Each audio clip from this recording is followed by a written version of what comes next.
湾话艺术水阁好，国情解说2句啊，含你做参考。解说，解文说字。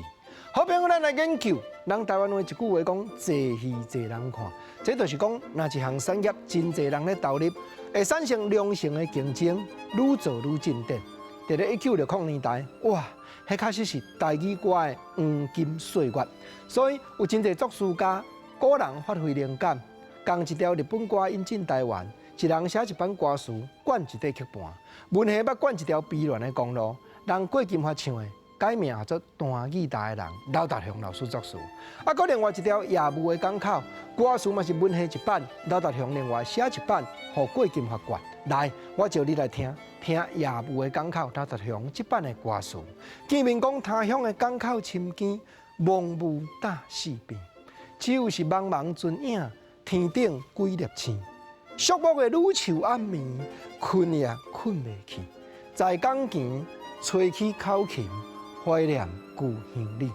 他乡的港口深更，这句歌词表明讲我是行船人。对，台湾话所讲的行船，甲讨海无共哦。讨海是掠鱼，那行船就是踮商船顶头咧做工做水手。毋则讲他乡的港口深更。我是流浪儿呢，我在他乡吹起口琴，眼看天顶几粒星，我咧怀念，因为一年半载无法度倒转去，怀念故乡里。天顶只有几粒星，只有口琴吹奏音乐声，伴我寂寞的心情呢。搁前来敬刘达雄这版另外一拍的歌词，甲你做伙继续来感伤这种寂寞的心情。